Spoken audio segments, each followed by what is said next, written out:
Hey, everybody, welcome to Kid Contractor. Welcome to the show, everybody here.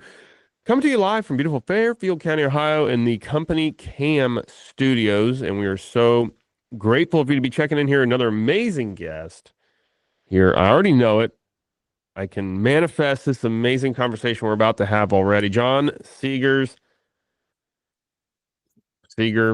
I've had like so much trouble with your last name over the years. It's terrible. And name period. Signature there. What's up, dude? How are you?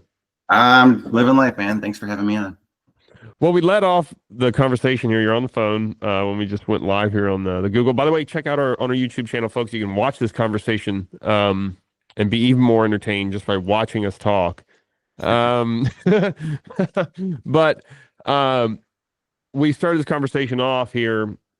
You said it's been a day already. Care to elaborate? No, I got, for December day for January, it should be pretty calm, right? But we just have some warranty work going on in the building. We got the fire district and the fire alarm company and a fire pump company for the building, and just a lot of stuff hitting the fan. Yeah, man. Well, thank you for your time here, John. Tell us about Signature and who you are and what you do and all that, and then we're going to dig in a little bit. You just built a facility. You run a high-end design build company.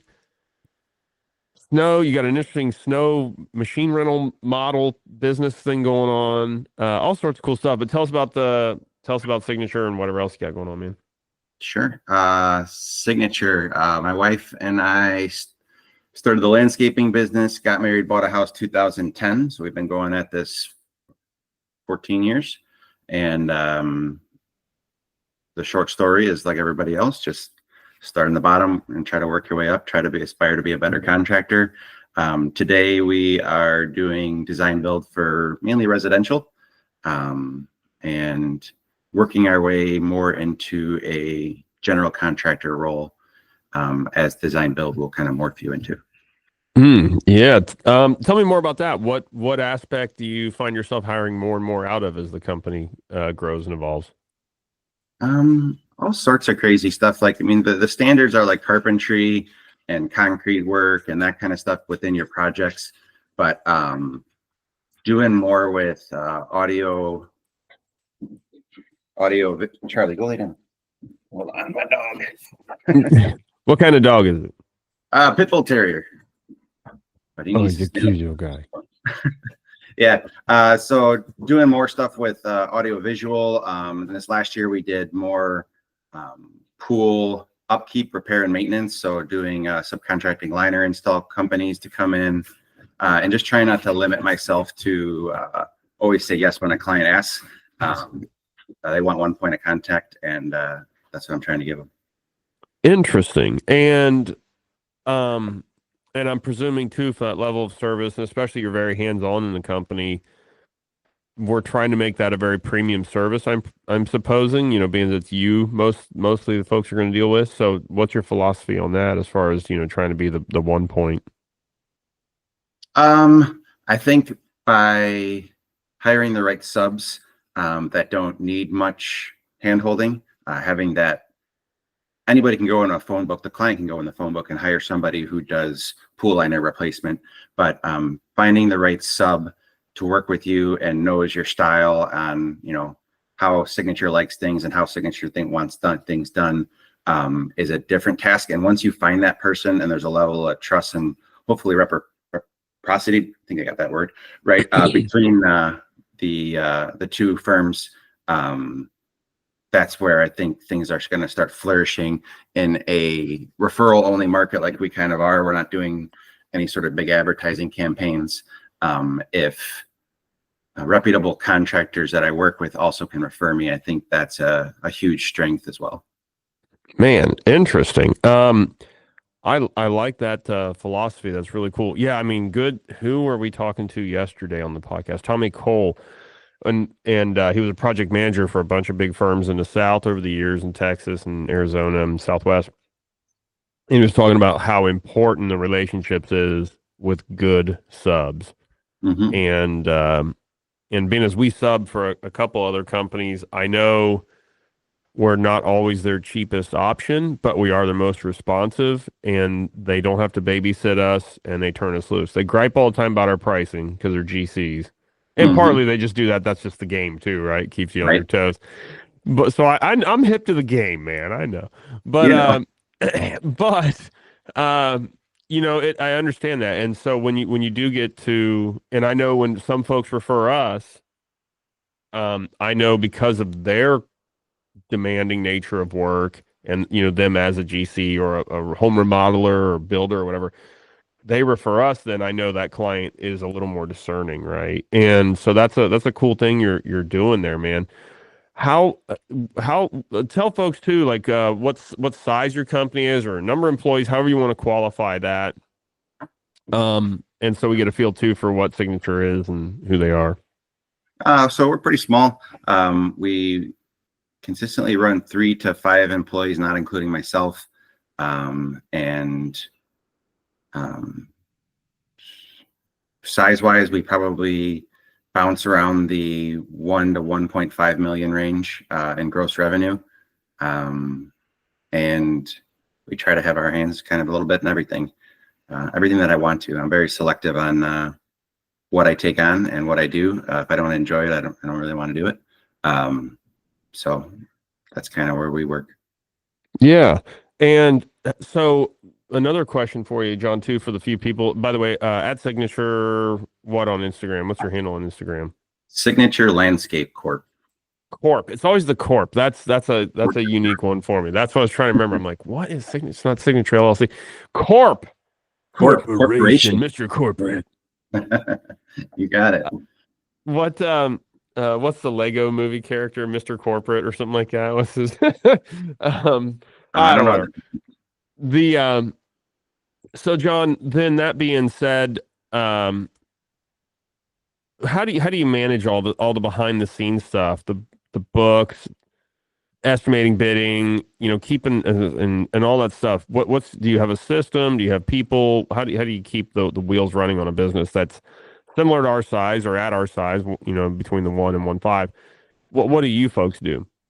Um, so I'm in charge of all of estimating and sales. I don't have much help there. We do use Synced Up, which we've been with them for I think 2 or 3 years now. That's really streamlined everything. And then this spring we bought on a remote admin, and that has been a game changer for Mm. us. We got through the all the things I wanted to get done phase with our onboarding and probably the first 6 months of having one. And then now I'm in my first winter with an admin, and that's been a little bit more challenging, but um, I'm loving it so far. I like the ability that all of my random thoughts in my head, because I always have a notepad with me, can be quickly um, put off my plate. If a random thought hits my head, just like, all right, send it off to the admin. I Yeah, need that's some, cool. I need some flyers made up for the composite mats we sell because, I want to drop those off at a few landscape wholesaler retailers, whatever it is. That'd be awesome to do. No, just send it over. She sends me a few revisions, it's done. So I've been loving having that. And then we've also, her and I have been working on a lot of templates. And as the limited amount of leads that come in the off-season months, doing some estimates together to just kind of show her how to take designs from UVision, our design program that we use, to be able to pull um, specific square footages and material lists off of them and input them into an estimate format so that my job becomes more of estimating hours, doing controls on, not controls, doing checks on making sure that her math and her estimation on materials is correct, and making sure that let's say the description boxes and the estimates are worded and correct. But I don't know, just having 4 eyes on every estimate that goes out, I think is going to be better moving forward. Yeah, that's cool that you've got that part, delegating out. Britt and I are working on that at the moment. We actually just submitted an offer to a landscape architect Oh, for a sweet. full-time position with our company. So Awesome. that's gonna, yeah, that's a big, they're gonna do design and sales, and so if he accepts it, it's immediately like, holy crap, we got to go to 2 million all of a sudden. Like it's pretty wild. So that this is the direction we want to go. That being said, you use UVision, the Unilock design program folks out there. Great program. Do you do the design work yourself in house, John? Yes. Awesome. And how many designs would you say you put out a year, if that's the case? How many designs do I put out a year? Yeah, or you know what I mean? Like I'm how many design build projects? Do you even have a count on that? I would not have that. Yeah, I wouldn't. I don't know. It's all blur. Most of you, right? Most of your jobs, though, I'm guessing, what's your average job size then? I'm just talking time on site. You're on most sites a week, 2 weeks, a month. Oh, I would say most of our projects are between like 2 and 6 weeks. Yeah, The bigger cool. ones, there's always going to be fill-in ones. I try to grab those as much as I can, because there's always a permit delay. Illinois is a very government regulated state. So there's always oh, you want that inspected? Great. Wait 72 hours, wait 40, so Yeah, there's fill-in stuff that we obviously have to do, but yeah, most of our projects are at least a couple weeks. The good ones that we try to get, you know, you know, 3 of a year or so are going to be month-long projects. yeah, and in Illinois, especially if you don't fill out those permits, Right to jail. Oh man. yeah, it's not good. Right to jail. So, um, what? And actually, John, can you hear that on your end? I haven't done this before. Can you hear my soundbite I just played? Right to No. jail. That you can't hear that. Okay, you can't hear Well, I the right heard to that one jail the on second your. time. Oh, okay, gotcha. Well, then now we know. Okay. Um, we're doing this whole, and folks, again, on the YouTube channel, the podcast links, we're airing these podcasts now, edited up and all that stuff too there. YouTube says that's the thing to do. So by all means, we're going to do what YouTube says. John, I guess tell me too about, your snow business and what you got going there. I think it's a fascinating thing. So yeah, we've talked about it a few times in the past, in that I used to be a heavier player in the snow game as a subcontractor.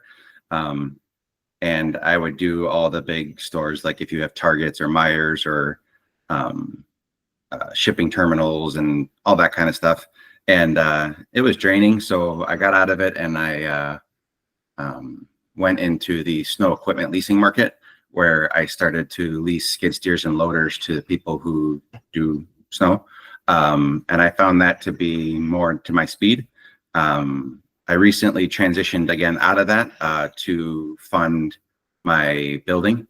That was always my goal, is to create to have a bunch of paid off machinery. So we got up to 7 skid steers, I think. And then we were with an arrangement through a local supplier. We were also facilitating his loaders to be leased out. And then when it came time, which was always the plan, when it came time to do the building, we started liquidating some of those assets to create the cash for the building. And now I'm down to 2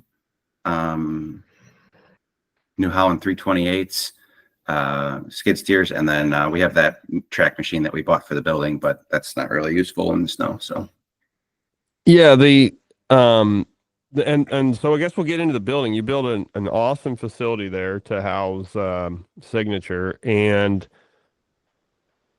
what can you say about that whole process? it's fun. Yeah, no, it was good. We started in February, March. We took on all of the site work, which was cool.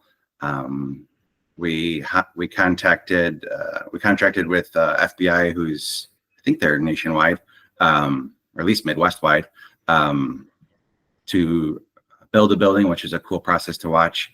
And then this year, honestly, our probably sales are sufficiently lower than $1 million this year, because of the amount of time that we spent generaling that project. So we did list ourselves as the general on that one, and we ate up, so much time this year. But that was kind of the goal. We had like I said, set ourselves in place for liquidating some assets to pay for a majority of the building, and then also keeping our schedule a little bit more loose this year, which honestly happened organically, just the way the year's been up and down. And it really worked in our favor to always have something to build with the building. The building is 120 by 72. It sits on a 10-acre parcel in Will County, Illinois. It has a 32 by 72 foot rental on the north end of the building, and then we occupy the rest. And because it's in a strict fire district, it does have all accommodations that a commercial building, like if you walked into a local pharmacy, CVS, whatever's your corner drugstore, would have with fire station pull handles, strobe lights, alarm system, sprinklers, handicap spaces. I mean, all the safety stuff that a commercial building would have. Yeah, we were talking about that at a quip at the Bro Life breakfast, and how crazy the regulations are and the crazy hoops you had to jump through. You are probably tired of jumping through hoops, I bet. I'm like this close. That's why before we got on this call with I'm waiting for a call back from the Frankfurt Fire District dude. I'm like, I just gotta. I have my building final and I have my sprinkler final, and then I'm like, I want to Merry Christmas to John. No more building. Yeah, I was gonna say you seem stressed or tired or building's a hell of a process, man. But man, you did it too. I didn't go through what you did, but I put in the hours and sold stuff and did all that like you did. Like it's a hell of a thing. In retrospect now, and I know some things I would do different. And it's fun. And by the way, folks, when you tell people you build a 70 by 120 building here at the Alman HQ house, you will have people like John build a 72 by 120 building. Andy Mulder's building an 80 by 120. So I'm going to have to add on to this building to keep up with the fam here. So everybody's going to just, inch past you bunch of jerks. Everybody I'm talking to is building a bigger building. They didn't have a 70-foot option by me. So I thought that was funny, but it's a beautiful place, man. The photos you're showing me are incredible. Hindsight being what it is, and I tell you what, dude, our sales were lower that year, and some other people I can't drop their names because I don't know if they want that out. It is a tough time, and because Mulder's talking about like he's going to hire out most of his building, if not all of it, and I'm like, so he can focus on the company. Because I know people have built houses that own companies and just are like, it's the hardest year of my life. Don't ever try to do your own building. So in hindsight, in retrospect, because at the same time, let me preface this question this way. The amount of equity we put in this building, because I worked, no joke, probably 4,000 hours here in 2022 building this place. I was here for 14 to 16 hours a day for an entire year. It was, I didn't used to have these wrinkles in the corner of my eyes until that year. Like it was nuts. And try to run the company and all that. Now, again, in hindsight, because, the business limped through that year because we had backlog, we burnt through it. But I'll tell you, the year after is the year I saw the company really struggle because that's what I didn't think. Oh, you said struggle? Dang. Yeah, because like that whole year I didn't do much marketing. I wasn't out doing what I do, which is my aspect of the company, shaking hands and kissing babies and building and meeting with clients like crazy, like building up the next year. And so like our year after 23 was tough for us, to be frank, John. And it was interesting. So like but the trade-off is like the amount of equity we put in this building right out the gate, which unfortunately doesn't really do us any good unless you're going to leverage it to buy other land or do something with whatever, which I'm not opposed to. But like, and granted, we're carrying a lower overhead burden because it would have cost me double, to do this. So I'm just weighing like, man, if presented this situation again, which I kind of am because we have a 1 acre commercial lot that I want to build a rental on, what am I to do? Is that equity right out the gate worth it? At the expense of what though? As a quo pretio, my favorite Latin saying, at what cost? Okay. So all that to say, knowing what you know now, would you rather or wish you would have hired out more work? Because what I'm trying to do here is help other folks in the same boat thinking about like, man, what do I do? whatever. What's your thoughts at the moment? Good question. Yeah, and let's start with my answer might not be the right answer for you. Right. But That's always a good. Yeah. for me, when you take a look at the general contracting world, what do you think the range is for a general contractor markup, Caleb? I would say part of it depends on just how good of are they a signature style, GC, Nobody right? is speaking Or are that. they your average GC? So if I had to say your average markup on a GC, if I had to throw a number on it, because it's such a cutthroat world and the most of them, probably 25%. Okay, so let's take $1 million build, for example, and let's say 250 grand, right? Theoretically, I have no clue. Okay. So, I mean, if I was to guess the average markup, I was going to say on the lighter side, I was going to say a 10% markup. Let's say that you have $1 million build and the general contractor costs you 100 grand. And literally you're paying him for his experience, his cell phone, his desk, and his laptop, right? Yeah. He's just, he's plotting himself there. Oh, So okay. Just solely the GC. I'm sorry. yes. I was thinking what you're saying. Like, okay, I apologize. Now I see where you're going with that question more. I apologize. Go ahead. Continue. So if I said, hey, if it's $1 million build and it's a 10% markup, and the GC puts all your costs together from your building and your concrete and your electric and all this kind of stuff, and he puts a budget together of $1 million for this building and he wants an extra $100,000 to run it. The way that I looked at it is that's $100,000 full of pure profit that I would have to pay the GC. So could I remove myself from the field and sorry, if I chose not to remove myself from my field, could I generate $100,000 worth of profit in a year solely? And I looked at that like, I don't know if I could create the business $100,000 worth of profit, or what is the trade-off. So I took the experience as to say, I think I'm saving the build a significant amount of cost, and I am learning a ton in the process. So to answer your question, I would do it the same way again.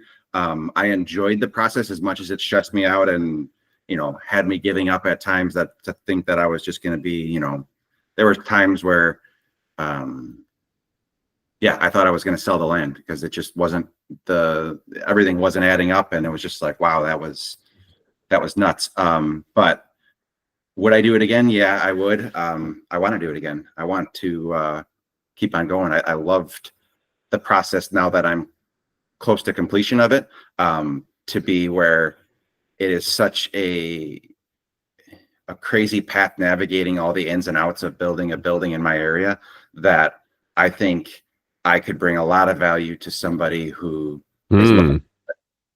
So I don't know how that transition goes, but it is something that the people around me obviously are reaching out to be like, dude, how did you navigate through all of this stuff? I thought it was impossible. Nobody's doing it. And it's kind of like, man, is there a avenue here for me to be a DC or a for 15%? consultant? I'll tell you. Yeah, right. To be like, like, how did you get through the Historic Preservation Act, where they come out and they search for arrowheads and stuff on your property for the tune of $4,000? Or how did you get through? Oh my gosh, you guys had to do that?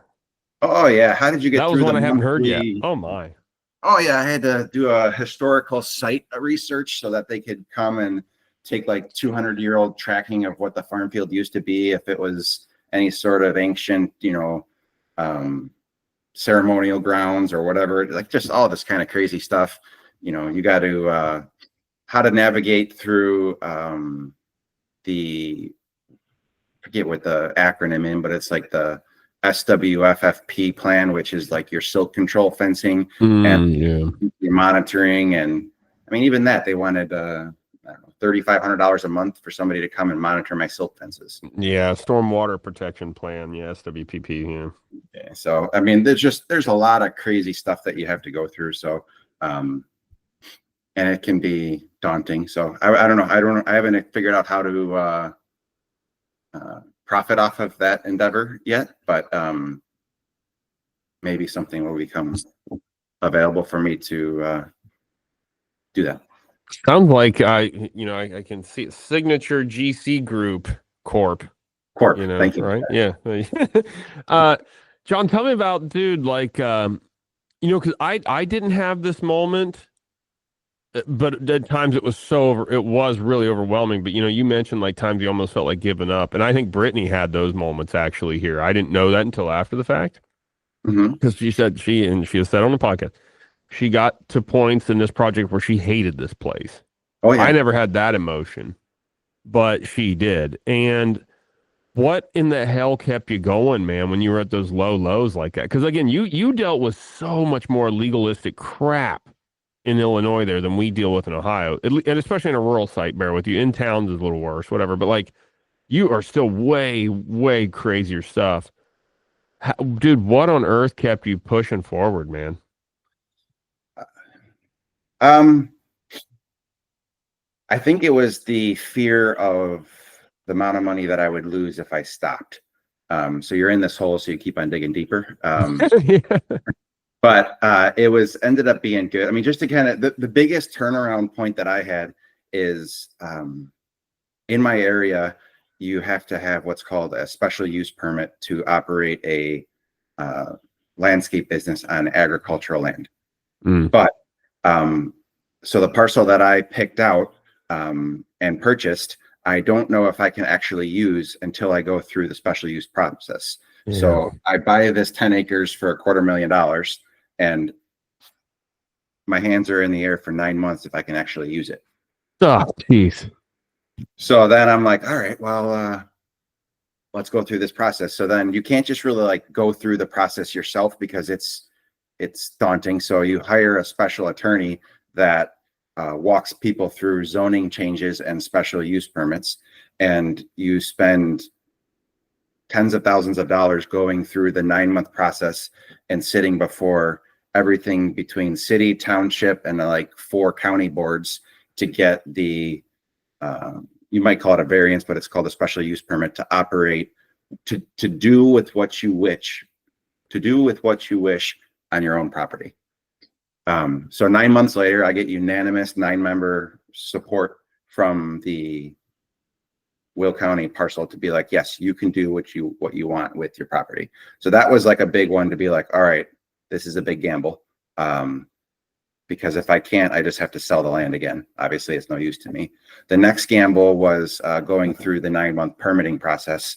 And essentially, you're hiring an architect, again, big bills, to design this building and then submitting it to the county for review. But the county doesn't want any liability for that. So they make you hire a third-party reviewer. Again, money. And the third-party reviewer checks your building against all of the codes. And then they report back to the county and say, hey, he's in violation of this code, this code, this code, this code, this code. It was in that process, and the 9 times that we had to revise the plans in order to get it through permits, where we found out that we needed the sprinkler system.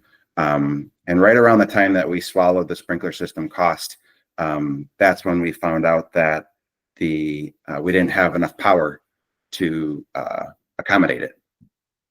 So this is the point where, after spending the money on the land, spending the money on the special attorney, spending the money on the architect, spending the money on the third-party reviewer, spending the money for the permit, which alone is 10 grand, I was at wit's end as to be like, are you kidding me? ComEd just came out, our power provider, and told me that bringing 3-phase power down our street could be anywhere between 200 and 500 grand. And I'm like, and give us 25% up front. We'll make the plans and we'll set them out for bid. It's non-refundable. So that's where I was like, all right, I'm done. Wow. And that we had a big hiatus there because I had just swallowed what a sprinkler system cost. And then that's at the point where I was just like, my wife was like, you are at wit's end, man. You are you're maxed out. And I'm like, dude, I just can't believe what I got into this project. Like, I can't figure it out. And luckily, I just kept on pushing through, and it's like, all right, well, it doesn't make sense to sell it now, more than it makes sense to sell it in 3 months. So let's not, and my wife, man, I tell you what, marry well, because Very well.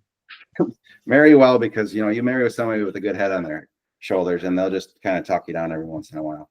But yeah, that was a low point for me, because I was just about ready to give up.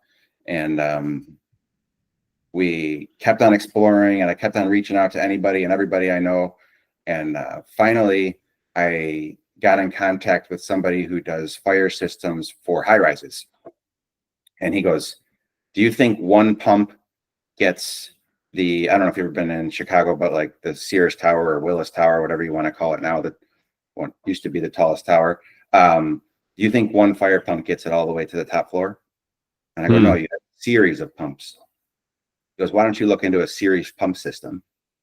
And through him and probably another, it had to be a 3-month wait, we were able to navigate using our existing power that was at the street to power a sprinkler system that, to this day, everybody who came in, even the fire inspector who I'm waiting for a phone call for right now, the fire alarm company, even the pump guys, they've never seen a system like mine on a commercial building.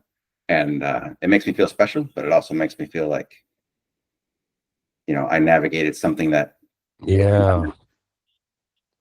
Man, the power of a network, huh? And what a benefit to have that high-rise person. Yeah. So it's all worked out. And like I said, I'm two finals away from getting it done. But yeah, that was the background of my point, when I asked the fire district chief how much it costs for a fire truck, and he said between $500,000 and $1 million. And I said, cool, I'll buy you one. And he didn't think that joke was funny. I'm like, how stupid is it that you're making me spend that kind of money to, right, for one building? I'm putting you guys out of business. Like this, the amount of, I didn't get it, but wow, man, there's no fighting it, and there's no way of getting around it. And the upside, so if we get from the downside, the upside to all this is having this building that is all up to code. It is now a highly desired parcel and building. So just by putting my tenancy thing out for rent, I've already got, not exaggerating, I'm probably at like 10, 11 offers just to buy the whole place. Yeah, I was gonna say, could you sell a place and make money on it at this point?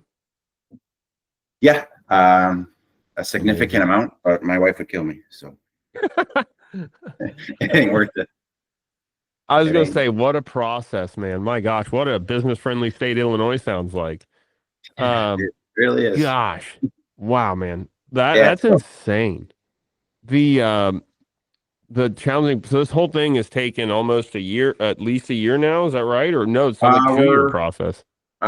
February would be a year. So right now, like, I'm technically occupying it, but he's using air quotes there, by the way. Oh, sorry. Yeah. But right now it's just lining up.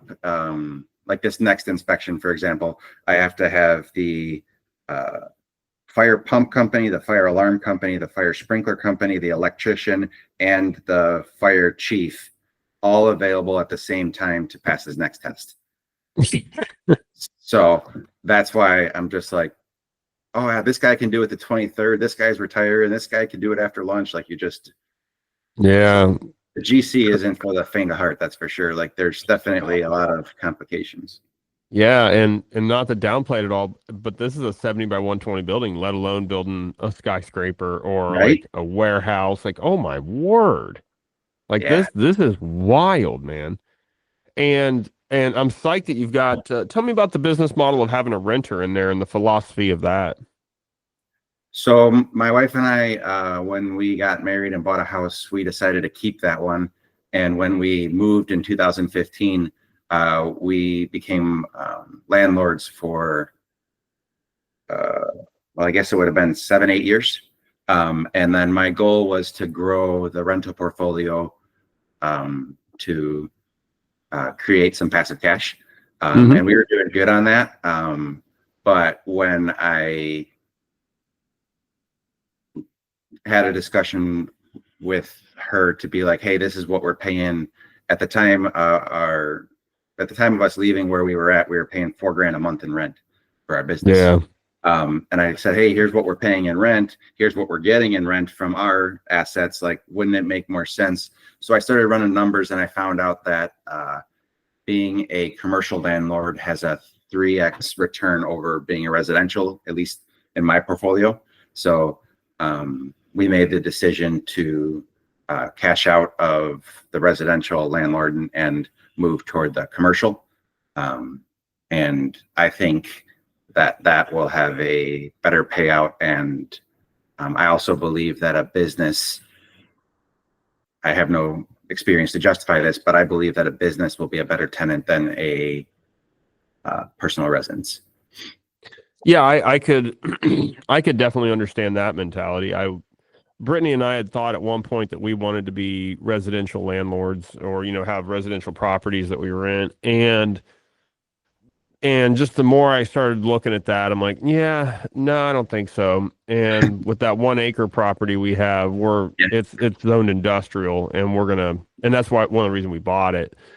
But that was it's like the same thing. Like, yeah, I think we want to be in the commercial rental space, not in the residential. And because I've got friends and know people that do that world, and it can be worth it, but you're going to deal with more bull crap. And yeah, I totally get that. Um, so then, what's your vision for the property moving forward once you folks are actually really in there and operating and all that, and what it's going to do for Signature and ultimately for your clients? But what is this facility going to do for you that your old place either didn't, or what's it going to enhance or augment? The idea would be to have more outside space. Our old facility, we were able to accommodate about a semi-load of 3/4 and a semi-load of 3/8. Our base materials for paper patios. We had no disposal place on site, and we had a limited boneyard.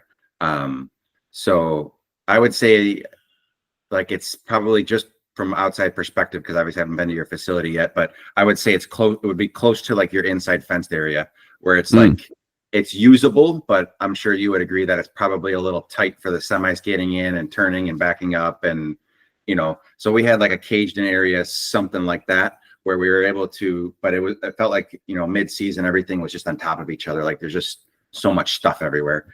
So now that we're able to spread out a little bit, I think that being able to just dump waste at the end of the day, or clean trucks out, or just have that facility to be able to do that is going to be a game changer for us in that sense.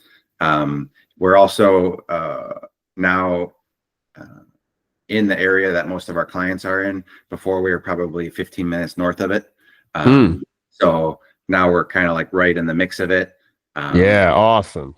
We're right next to my fuel supplier, which is awesome. So I made the decision last week just to forego having fuel on site, and then all my guys go to a fuel supplier about a block down the road.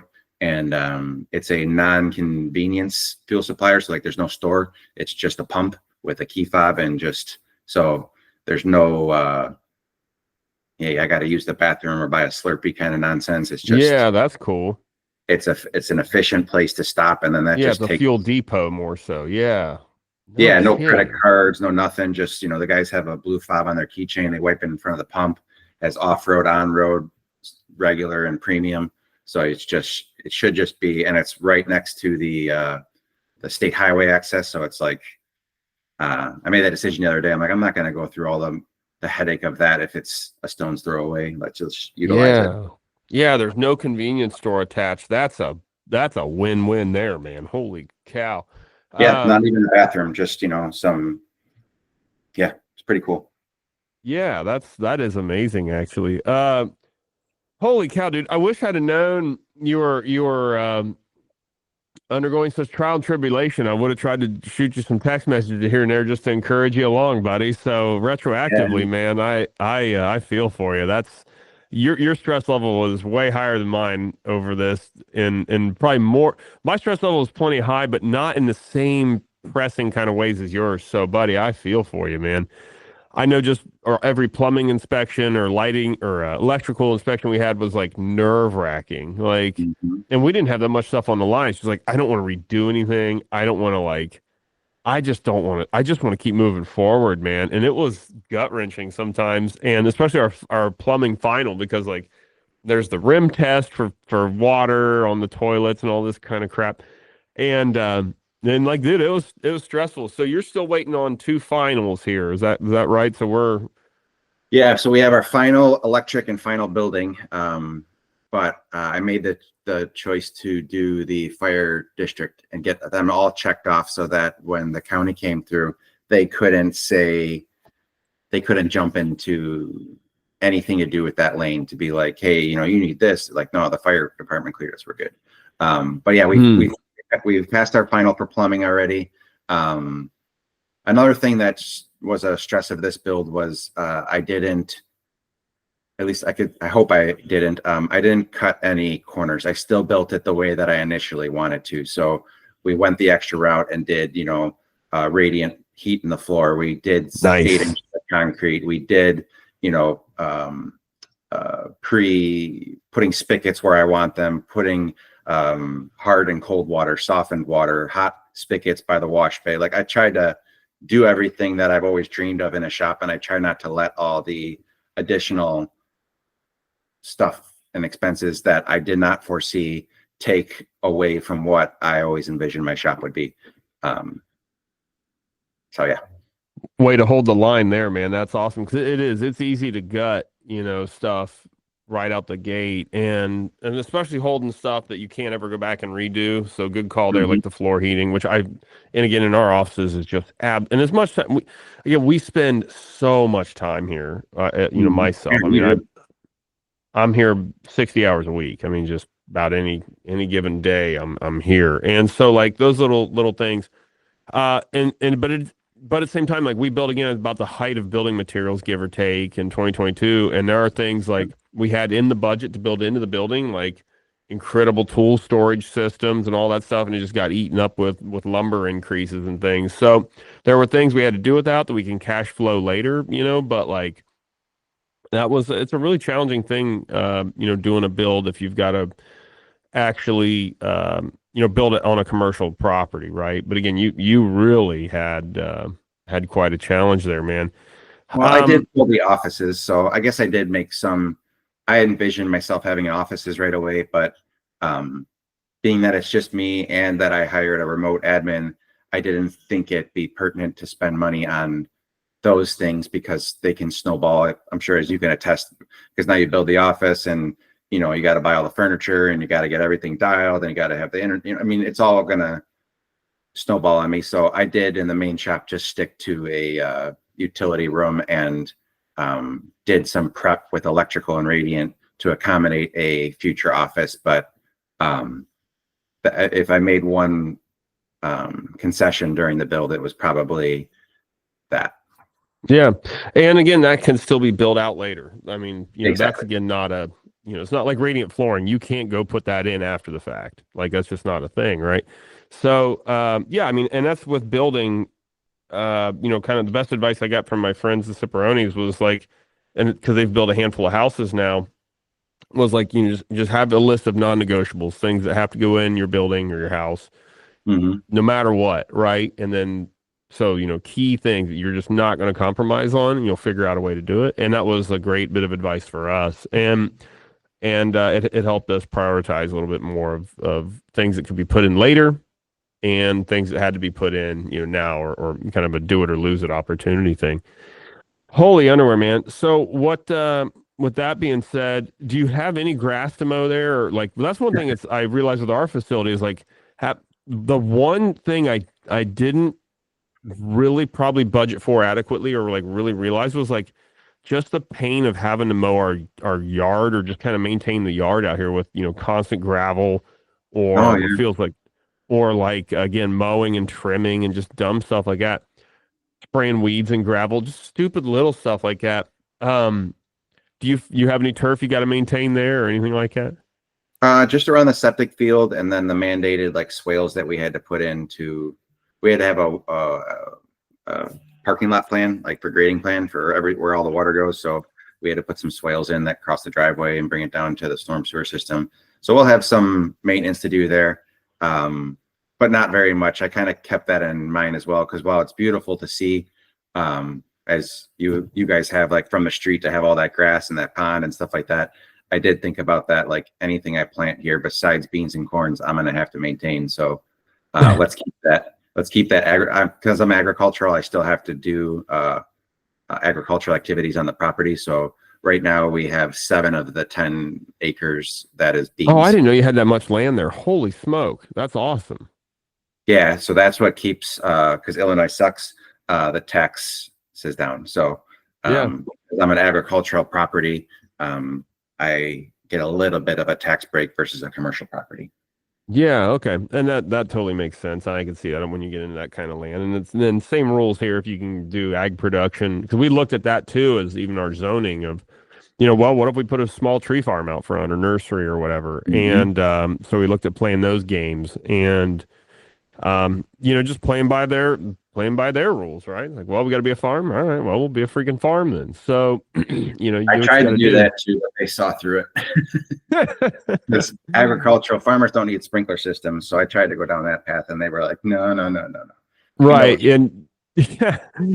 And yeah, we still got a commercial zoning or whatever, but we just thought, well, depending when we were, exploring options, like, well, I mean, technically we could do that and whatever if we wanted to, but now it's kind of that. So what does next year look like for signature then now that this is off your off your plate, hopefully.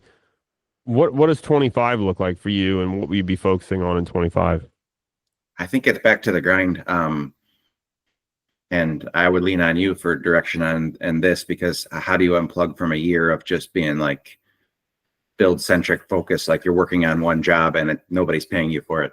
Um, so I'm just trying to put that back into place. I think I made a really wise decision by bringing the admin in beginning of last year, because I looked at that as I'm going to take the salary hit to bring this admin on, because I don't think I'm going to bring Signature as much value as I have in years past this year. So if this is the year to try it out, let's make this the year to try it out. And I think now with her and myself, I think we can be really responsive and do well in 2025, and bring the customer back to, not that they weren't in 2024, but just be more hands-on in 2025. Yeah, that's amazing foresight, to hire the admin ahead of or during, early in the build there. That's a great thing because that is, it is tough when you're going to GC it yourself. I'm telling you, there's a lot of distraction. And again, I know friends that ran companies and built houses and had just an awful year, from trying to you can only, and that's the old saying, you can't serve two masters.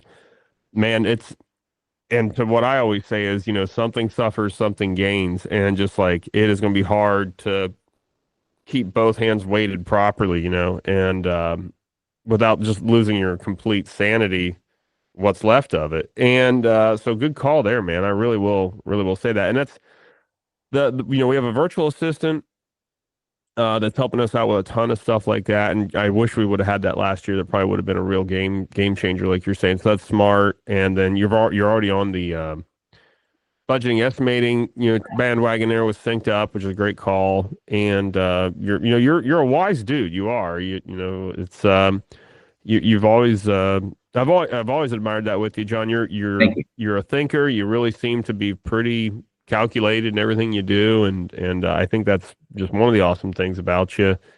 Um, that being said, how does workload going into 25 look like for you? I know you said 2024 here was down a little bit, and we saw that as well, just with different calls, different requests.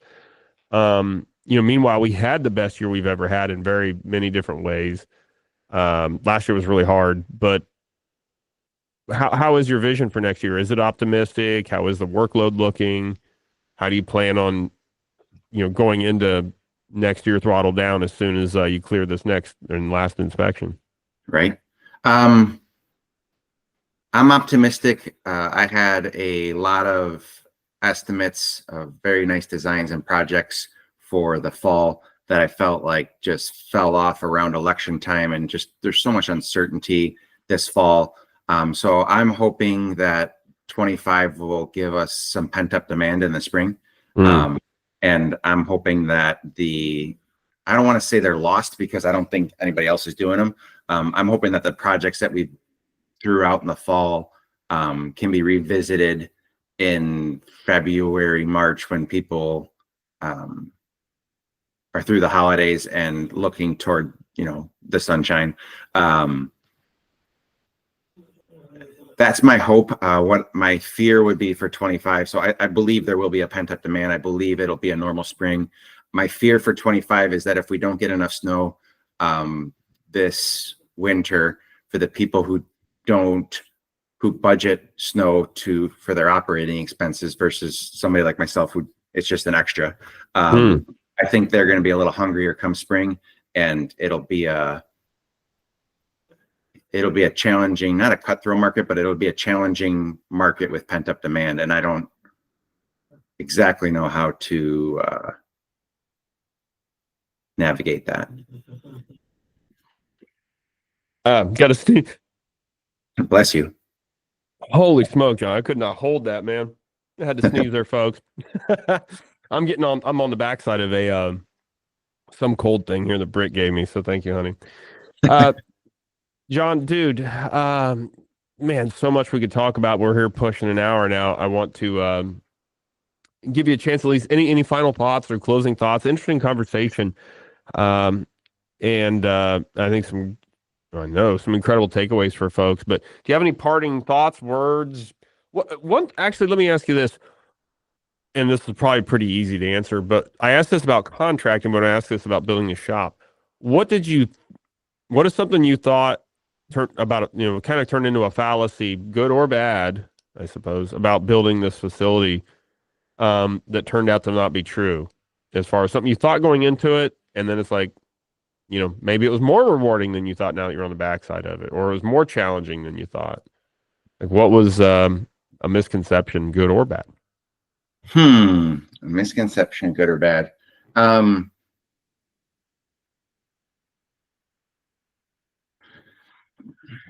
I guess I wondered why nobody did it in my area. Nobody's doing it. So I guess that was the whole, can it be done can a small contractor do it? So by no means big. And I think I proved that it can be done. Because I feel like there's so many small contractors, let's say just under that $2 million range, that will rent their whole life. Maybe I inspired a few people to try to get out of that storyline. Wow, dude, that's incredible. And I would say you're now standing victorious, right? You have slayed the dragon. And congrats, John. That's such an awesome perspective, and good for you. It's doable. And again, I think Signature GC Building Corp can be there to help you, right? 10% of your building cost, John's your guy. Or 15 or 22 or whatever. Now my prices is out there. Shit. Yeah, I'm not saying you're probably, it could be 49%. I don't care. For the experience you bring to the table, right? To conquer that Illinois all they gotta do is this red tape. Contractor podcast. All the information was just shared. That was it. That's it, huh? That's all. That's all there was to it, John. All it is. That was the whole year right there. Summed up in 54 minutes. John, congrats, dude, on your accomplishment. Truly, I think everybody listening would say the same, man. Congrats.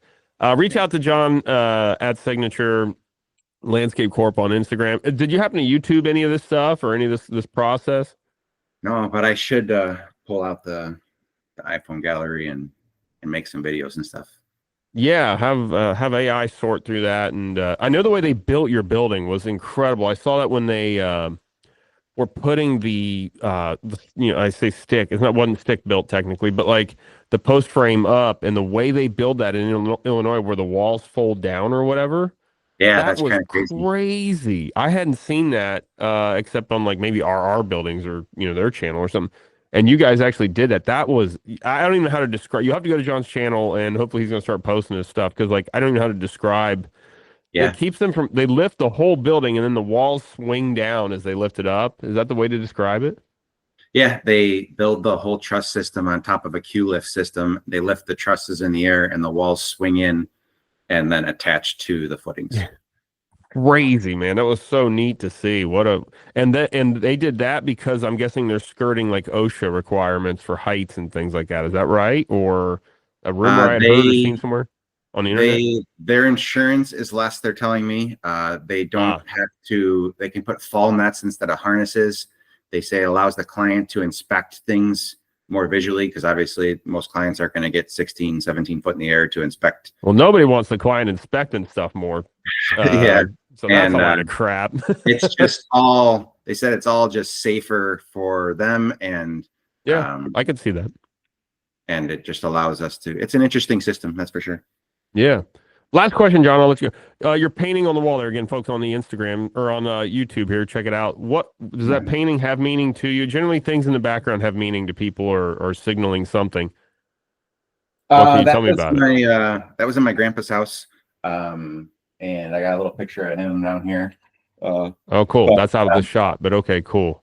yeah, so he worked for John Deere for many, many years, selling tractors and that kind of stuff. So when we were going through his estate, they asked if I wanted anything, and I'm like, yeah, that picture reminds me of Grandpa, so I'm gonna grab that. Yeah, two horses there on a double tree pulling a single bottom plow. That is cool, man. And then the big was that big white dog. I can't think of what that kind of dog is.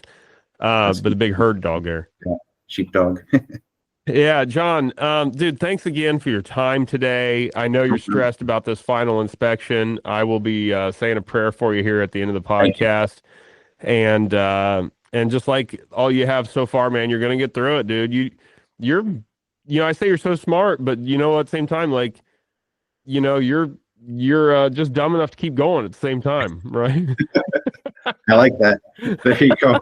There's your show title. I'm enough to keep going. Yeah, yeah, that might be it. John, dude, I think we're gonna call it the challenge and rewards of building a shop There you in go. a tyrannical state. We'll probably leave out the last part, but dude, I wish you the best. I will be praying for you here after the episode, and maybe you get out to Silver Lake and enjoy some fun next summer. Yeah, man. Get out there. I'll give you a ride. Hey, yeah, all right, folks. From the Come to Cave Studios here in beautiful Fairfield County, Ohio. Man, what are you gonna do? You just got to keep pushing forward. That's just all it comes down to. From the Company Camp Studios, we'll catch you on the next one, folks. We'll see you.